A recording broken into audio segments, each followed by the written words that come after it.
छात्रों, हिंदी कक्षा में आपका स्वागत है। अब हम गलता लोहा नामक पाठ के प्रश्न उत्तर करेंगे। पाठ की व्याख्या आप पूर्व वीडियो में पढ़ चुके हैं।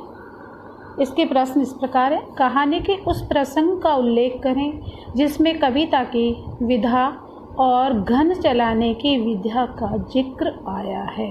यानी कि किताब की विद्या जिसे लोग विद्यालय या विश्वविद्यालय में जाकर पढ़ते हैं, और घन चलाने की विद्या यानी कि जो काम करते लोहे आदि का।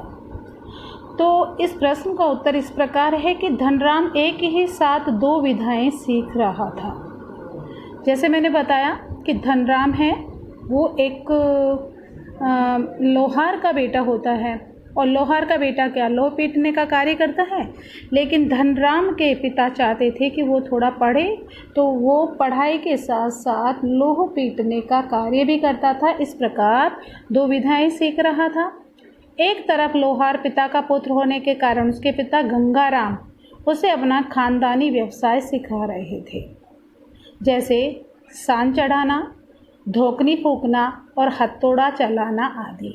ये शब्दार्थ मैंने पूर्व में बता दिए थे कि लोहार इनसे काम करता है। कुछ उन औजारों के नाम हैं। अगर धनराम से कोई गलती हो जाती थी तो उनके पिता उसकी छड़ियाँ हत्थे से उसकी पिटाई करते। दूसरी तरफ वह स्कूल में पढ़ाई कर रहा था, उसके दिमाग में गणित नहीं बैठता था। मास्टर त्रिलोक सिंह उसे 13 का पहाड़ा सिखाते सिखाते थक जाते तो उसे संटी से पीटते थे। संटी मीन्स डंडे से, छड़ी से। इस प्रकार धनराम दो विधाएं किताब की विद्या और धन चलाने की विद्या के साथ साथ सीख रहा था। तो इस प्रश्न में हमें रटने की आवश्यकता नहीं है। पहले सर्वप्रथम हम ये जानेंगे कि धनराम कौन है, अर्थात वो लोहार का बेटा है। और जैसे आप जानते हैं कि लोहार का कार्य है लोह का काम करना, तो लोहार जिस से काम करता है उसको औजारों के नाम बताए, और फिर धनराम के बारे में बताया कि वो पढ़ाई के साथ किस तरह से अपने पिताजी के व्यवसाय में हाथ बटाता है, और जब उससे गलती होती है तो उसके पिता उसकी पिटाई करते हैं, यानी कि छड़ी से। इस प्रकार और देखते हैं कि जब धनराम को गणित मास्टर त्रिलोक सिंह गणित का पहाड़ा याद करने के लिए कहते हैं तो उसको वो पहाड़ा याद नहीं होता। इस प्रकार से वो दो विधाएं सीख रहा था। प्रश्न दूसरा इस प्रकार है छात्रों, धनराम मोहन को अपना प्रतिद्वंदी क्यों नहीं समझता था। इसको ध्यान से हम देखेंगे। धनराम नीच जाति से अर्थात लोहार और मोहन ऊंची जाति से अर्थात ब्राह्मण था। जातिगत भेदभाव के कारण धनराम को यह बात अच्छी तरह समझ में आ गई थी कि वह स्वयं नीची और मोहन ऊंची जाति का है। मोहन पढ़ाई में भी बुद्धिमान था। उसकी प्रतिभा के कारण मास्टर त्रिलोक सिंह ने उसे कक्षा का मॉनिटर बना दिया था। मास्टर साहब अक्सर मोहन की प्रशंसा करते हुए कहते कि एक दिन बड़ा होकर मोहन उनका और स्कूल का नाम रोशन करेगा। इन सभी बातों के कारण धनराम ने मोहन को अपने से श्रेष्ठ मान लिया था, इसलिए धनराम मोहन से स्पर्धा नहीं करता था। प्रश्न तीसरा इस तरह से कि धनराम को मोहन के किस व्यवहार पर आश्चर्य होता है और क्यों।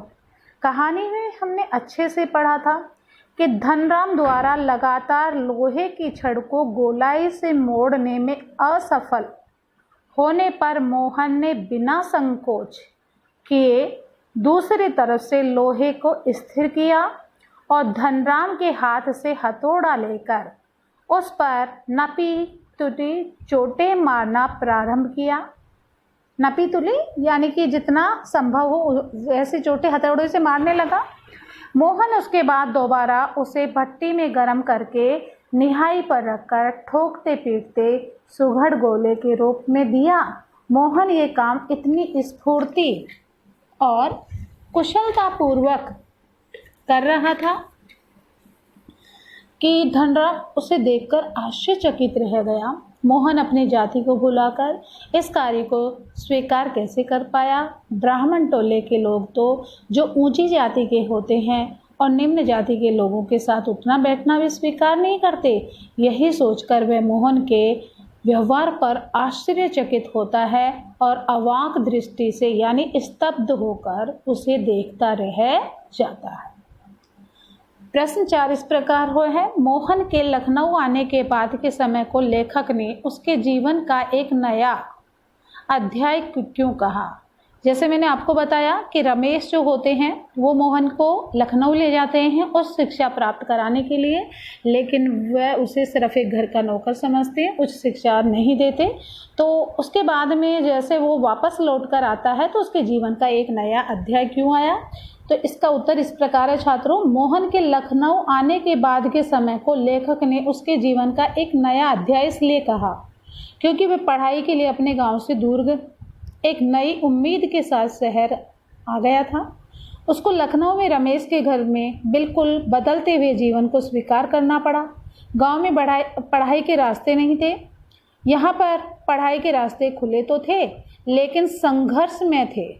उसको रमेश के यहाँ नौकरों की भांति रहने के लिए विवश होना पड़ा।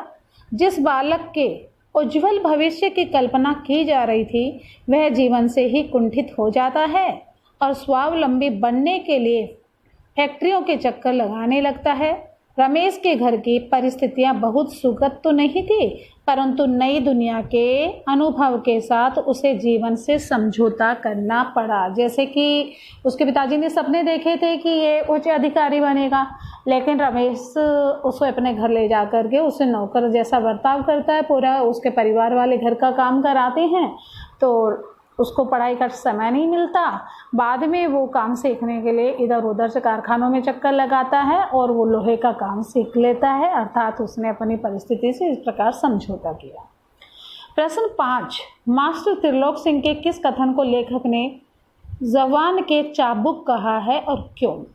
जबान का चाबुक, ध्यान दीजिए, तेरे दिमाग में तो लोहा भरा पड़ा है रे, विद्या का ताप कहाँ लगेगा। यानी कि किसी छड़ी आदि से पिटाई न करके मुंह से ऐसे शब्द बोलना जो पिटाई करने के बराबर होते हैं, उसे कहा है जबान के चाबुक। तो अब यहाँ पर देखो, त्रिलोक सिंह मास्टर जी जब मोहन धनराम को पहाड़ा याद नहीं होता तो वे उसे कह रहे तेरे दिमाग में तो लोहा भरा पड़ा है रे, विद्या का ताप कहाँ लगेगा। इसमें मास्टर त्रिलोक सिंह ने इस व्यंग वचन को लेखक ने जबान के चाबुक कहा है। चाबुक की चोट व्यक्ति के शरीर को कष्ट पहुंचाती है, लेकिन शब्दों की चोट शारीरिक चोट से भी ज़्यादा खतरनाक होती है, क्योंकि उससे व्यक्ति कुंठित हो जाता है और मन ही मन सोचने लगता है, क्योंकि वह व्यक्ति की अंतरात्मा पर प्रहार करती है। मास्टर जी का ये कथन धनराम के मानसिक बल को कमज़ोर करने के लिए पर्याप्त था। उसके मन में ये बात अच्छी तरह बैठ गई कि वह तो बस लोहार का काम ही सीख सकता है, विद्या अर्जन उसके वश की बात नहीं। इसलिए मास्टर त्रिलोक सिंह के कथन को लेखक ने जबान का चाबुक कहा है। अब इसके बाद जो प्रश्न 6 है वो है, बिरादरी का यही सहारा होता है, किसने किससे कहा। ये हम जैसे पाठ में कहेंगे, ये कथन मोहन के पिता वंशीधर तिवारी ने अपनी बिरादरी के संपन्न युवक रमेश से कहा, जो लखनऊ से गांव आया हुआ था। यानी कि रमेश कहता है कि मैं आपके बेटे को अपने साथ ले जाऊंगा, उस समय उन्होंने ये बात कही। किस प्रसंग में कहा। अब ये प्रसंग बच्चों आपको अच्छी तरह से याद है कि वंशीधर तिवारी को अपने पुत्र मोहन की पढ़ाई को लेकर काफ़ी चिंता थी। मोहन को आगे की शिक्षा पूरी करने के लिए गांव से दूर नदी पार करके जाना पड़ता था, जो उसके लिए सुरक्षित नहीं था। इसलिए मोहन की पढ़ाई बीच में ही रोकनी पड़ी। यह बात जब रमेश को पता चली तब रमेश ने सहानुभूति प्रकट करते हुए मोहन को अपने साथ लखनऊ भेज देने के लिए कहा। यह भी कहा कि घर में जहाँ 4 सदस्य हैं वहाँ 5वां भी रह लेगा और पढ़ाई कर लेगा। रमेश की ये बातें सुनकर वंशीधर तिवारी प्रसन्न हो गए और कृतज्ञता व्यक्त करते हुए उनके प्रति कृतज्ञता प्रकट करते हुए उन्होंने उपयुक्त वाक्य कहे। अब है ये पात्र विशेष के किन पहलुओं को उजागर करता है। तो यहाँ पर है वंशीधर तिवारी का आशय था कि जाति बिरादरी का यही लाभ होता है कि अपनी बिरादरी के लोगों को यही विशेषता है कि वे हर संभव प्रयास करके एक दूसरे की मदद करना चाहते हैं। क्या कहानी में यह आशय स्पष्ट हुआ है? आपने पढ़ा है। कहानी में वंशीधर तिवारी का यह आशय स्पष्ट नहीं हुआ। वो आंख मूंद कर रमेश पर विश्वास करते हैं कि अपने बिरादरी वाले अपने बिरादरी का फायदा करते हैं, लेकिन हमने कहानी में पढ़ा कि रमेश ने यानी कि मोहन से किस तरह का बर्ताव किया, अर्थात ये आशय स्पष्ट नहीं हुआ। जब तक मोहन रमेश के यहाँ रहा, तिवारी जी अंधेरे में रहे। उन्हें लगता था कि उनका बेटा पढ़ लिख कर बड़ा आदमी बनकर वापस गांव आएगा, परंतु ऐसा नहीं हुआ छात्रों। रमेश जिस सहानुभूति से मोहन को अपने साथ लेकर गया था, उसे वह निभा न सका। उसने मोहन का भरपूर शोषण किया, उसे नौकर की तरह रखा। मोहन कई सालों तक वहाँ रहा, किंतु एक मामूली से स्कूल में साधारण से पढ़ाई कर सका, वो भी केवल 8वीं तक। पढ़ाई की फीस और रोटी के बदले वे रमेश के यहाँ नौकर बनकर रहा। ऐसा व्यवहार बिरादरी को सहारा देना नहीं छात्रों, बल्कि बिरादरी के नाम पर शोषण करना है। कहानी से ये एक वाक्य मोहन के लिए कहा गया। इसमें आप लोगों ने यहाँ देखा कि यह है किसके लिए? उसकी आंखों में एक सर्जक की चमक थी। कहानी का ये कथन वाक्य किसके लिए कहा गया? आपको अच्छे से मालूम है कि मोहन के लिए आया है बच्चों। अब कहते हैं किस प्रसंग में कहा गया? आप वो प्रसंग हम देखेंगे कि एक वाक्य मोहन के लिए उस समय कहा गया जब मोहन धनराम के आफर पर बैठकर, मैंने आफर के बारे में बताया था ना, आग में यानी कि आग को ज़्यादा जलाने के लिए जो चलाया जाता है, उसके काम को देख रहा था। जब धनराम एक मोटी छड़ वाले लोहे को ठीक से नहीं मोड़ पाया, तो मोहन ने अपनी ऊंची जाति की परवाह न करते हुए उस छड़ को बड़ी कुशलता से मोड़कर गोल कर दिया और अपनी सफलता पर उसकी आंखों में एक चमक व्याप्त थी। यह पात्र विशेष के किन पहलुओं को उजागर करता है? तो ये कथन पात्र विशेष मोहन के चारित्रिक पहलुओं को उजागर करता है कि उसके अंदर किसी भी कार्य को करने का साहस एवं स्वीकारोक्ति की भावना है, अर्थात वो कोई भी कार्य करने के लिए अपने आप को उस कार्य के लिए स्वीकृति देता था। इसका मन, उसका हृदय, वह ऊंच नीच की जातिगत भेदभाव से मुक्त है। इसलिए उसने लोहार जैसे निम्न माने जाने वाले कार्यों को सीखता है। उसने जाति के महत्व न दे करके कार्य को महत्व दिया। अब छात्रों, हम जो ये प्रश्न है, आप ये प्रश्न जो छठा है इसको अच्छी तरह से पढ़ लेना और कॉपी में 5 प्रश्नों के उत्तर तो आप लिखेंगे। उसके बाद हम पाठ के आसपास के प्रश्न भी कॉपी में लिखेंगे। आप पाठ के आसपास के प्रश्न छात्रों इस प्रकार हैं। गांव और शहर दोनों जगह पर चलने वाले मोहन के जीवन संघर्ष में क्या फ़र्क है, चर्चा करें और लिखें। ये हमारे लिए समझने वाले प्रश्न हैं कि मोहन का जीवन संघर्ष से भरा हुआ था। गाँव में उसे साधनहीनता एवं प्राकृतिक बाधाओं का संघर्ष झेलना पड़ा, जैसे नदी आदि। अपने घर के आसपास विद्यालय न होने के कारण उसे 2-3 मील की ऊंचाई चढ़कर नदी को पार करके अपनी पढ़ाई करने के लिए जाता था।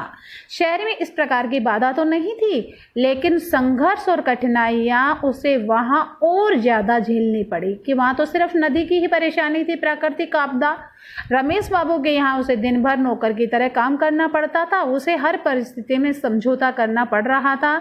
जिस पढ़ाई की उम्मीद लेकर वह गांव से शहर आया, वह उसे नहीं मिल पाई। पढ़ाई के नाम पर साधारण से स्कूल से वह 8वीं तक ही पढ़ाई कर सका, जिसमें एक मेधावी यानी कि होशियार छात्र का उज्ज्वल जो भविष्य था वो अंधकार में बन गया, अंधकार में हो गया। दूसरा प्रश्न छात्रों इस प्रकार है कि एक अध्यापक के रूप में त्रिलोक सिंह का व्यक्तित्व आपको कैसा लगता है? अपने समाज में उसकी खूबियां और कमियों पर विचार करें। छात्रों, ये हमारे लिए प्रश्न है, हम अपने विचारों से इनके उत्तर दे सकते हैं। तो मैं अपने विचार से आपको उत्तर समझा रही हूँ। अध्यापक त्रिलोक सिंह के व्यक्तित्व के दोनों पक्षों का वर्णन निम्नलिखित है। खूबियाँ कि मास्टर त्रिलोक सिंह में क्या खूबियाँ थीं कि मास्टर त्रिलोक सिंह की शिक्षा देने का तरीका परंपरागत है, चाहे वह तरीका ठीक न हो, फिर भी वे पढ़ाने लिखाने सिखाने और बच्चों को आगे बढ़ाने में रुचि रखते हैं। मारना, पीटना, डांटना, कठोर वचन कहना अपना अधिकार समझते हैं। इस कारण धनराम पर सभी तरीके आजमाते हैं। शिक्षा कर्म में उनकी सच्ची निष्ठा है। अर्थात वो जब कहते हैं ना कि तुम्हारे दिमाग में तो लोहा भरा है, लोहा का ताप भरा है, तो ये सिर्फ वो ये कह रहे हैं कि शायद मैं इस तरह उसको कठोर वचन बोलूँगा तो धनराम पहाड़े याद कर लेगा। बाकी वो मन से सच्चे हैं, वो ये चाहते हैं कि धनराम भी अच्छे से पढ़ाई करे। कमियां क्या है देखो। अब मास्टर जी की जातिगत भेदभाव से झगड़े हुए थे। जाति की उच्चता और नीचता का भाव उनके मन में जकड़े होने के कारण वो मोहन से तो प्रेम करते हैं और धनराम का तिरस्कार करते हैं। धनराम को दिमाग में लोहा होने का व्यंग भी वचन कहना है किसी भी दृष्टिकोण में एक अध्यापक के लिए बच्चों उचित नहीं है। वे धनराम से मुफ्त में दरातियों पर धार चढ़वाते हैं, जो प्रशंसनीय बात नहीं है। इस तरह से मास्टर जी को नहीं करना चाहिए था। अब है प्रश्न 3 बच्चों। गलता लोहा कहानी का अंत एक खास तरीके से होता है। क्या इस कहानी में कोई अन्य अंत भी हो सकता है? चर्चा करें। ये हम आपस में बैठकर चर्चा करते, तो आज मैं अपनी तरफ से चर्चा करके बता रही हूँ, आप अपने विचार भी ले सकते हैं इसके अंदर। इस कहानी का अंत इसे प्रारंभ से जोड़ता है, इसलिए वह खास है। यदि कहानी के अंत में यह स्पष्ट कर दिया होता कि मोहन हसुआ पर धार चढ़ाकर खेती करने निकल पड़ता है या लोहे के कार्य में ही रुचि रखते हुए जातिगत व पारंपरिक व्यवसाय की रूढ़ी से, कुप्रथा कहेंगे इसको, श्रम को पूरी तरह मुक्त कर देता है, तो ये निष्कर्षात्मक कहानी होती। लेकिन इसमें पाठकों को सोचने समझने के लिए अधिक मुद्दा नहीं मिलता। लोहे की छड़ को गोल करना एक आकस्मिक साहस या व्यवहार था। यदि वहाँ पर उसके पिता ब्राह्मण या गांव के किसी सम्मानित वृद्ध व्यक्ति द्वारा उसे शाबाशी देते हुए कहानी का अंत किया होता, तो शायद कहानी का संदेश और भी अच्छा हो सकता था। तो छात्रों, इस प्रकार हमने इन प्रश्नों के उत्तर आपको समझाए, शायद समझ आ गए होंगे। इन प्रश्नों के उत्तर अपनी अभ्यास पुस्तिका में कीजिए और इन्हें अच्छे से याद कीजिए। धन्यवाद।